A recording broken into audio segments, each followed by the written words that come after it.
Did not see that coming.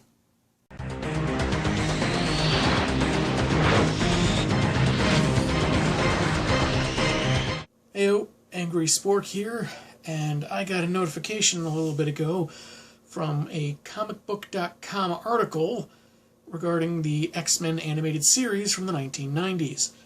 And apparently, the series producer / director Larry Houston has been in talks with Disney about possibly reuniting the cast and, maybe for a limited revival to possibly premiere on Disney+.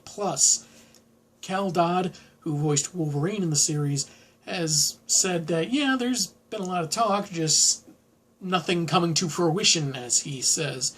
Larry Houston said on a Wizard World panel that we've made conversation and it's up to them to make the decision, but we've let them know we're all available for whatever they want to do in the future.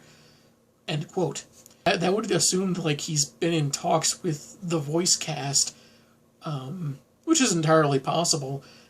Depending on the kind of rapport everyone garnered throughout the series, they might be totally up for it.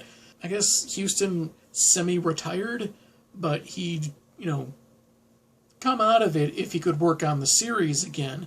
Whatever the case was, apparently he cites, if it was a one-episode special or a multi-part episode thing, he'd love to do it.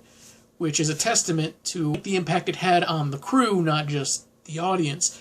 And its impact on the audience was fairly significant. The show is available on Disney Plus right now, so I guess it's gotten some buzz. I do not have Disney Plus myself, so the voice for Beast, George Buza, and the voice for Mr. Sinister, Chris Breton, if I messed up those names, I apologize. They've both shown an interest in returning to the series. Houston said that any revival he'd want would be to continue where they left off. And if you haven't seen the final episode yet, spoilers, it ends with Professor Xavier having to leave Earth because he's dying, and the only thing that can save him is Shi'ar technology. So he leaves his X-Men with this kind of vibe of, I'll always be with you, keep hope alive, and so forth. And Magneto's with them too, so I suppose if they wanted, they could try Magneto joining the X-Men, which has been done a time or two in the comics. And there was also mention made in the article about the same aesthetic and tone. Now, when I hear that, I don't just think of, the atmosphere or how characters interact. The first thing that came to my mind was the character designs. If they're going to revive the show, pick up where they left off, they're going to want to stick to those designs, more or less. Now, does this mean they're going to go with how the characters looked in the final season or in the earlier seasons? Because there was an animation shift. They changed studios from time to time. It was not uncommon in the animation industry. Batman the Animated Series had a couple of different studios at one time or another. I think Gargoyles did. But the two styles are pretty different. So my preference is for the earlier style, because while the later style didn't look bad per se, and it did at times look more fluid in character motions and so forth, just some things about it I didn't like that I can't quite verbalize right now. So, as a fan of the series when it first came out, this is seriously out of left field. I didn't think that they would ever bring it back. Nothing's been finalized yet. Nothing is set in stone. Disney could totally pass on this for legitimate reasons, and I think it's great that the cast wants to come back, but 20 years... 20 years plus, no offense to them. If they still want to do it, more power to them. If they still have the chops for it, absolutely go for it.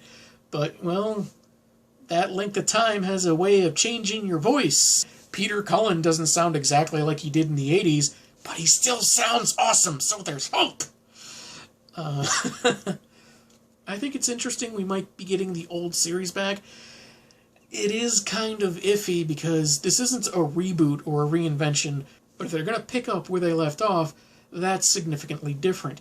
It's kind of like when they have a sequel to a movie that comes out 8-10 years after the previous one. There was a long time between Rush Hour 2 and Rush Hour 3, Crocodile Dundee 2 and Crocodile Dundee 3, and we got a lot of shows right now that, in their own way, are tackling issues such as prejudice in its many forms. My nostalgia is like, ooh, this is interesting. I'm like, I gotta look at this from another non-nostalgic perspective. So really, we just gotta wait and see what happens. It's interesting news, to be sure, but all we really have is there's been talking. Now, could that talk lead to a revival? Sure, but not the time to get your hopes up too high. So, keep the nostalgia in check. I know how that can be difficult. So if you're a fan of the X-Men too, and maybe you've heard something I haven't, feel free to leave a comment. At least it gives us something to talk about. So check out the article in the link below, and I will see you next time. Later.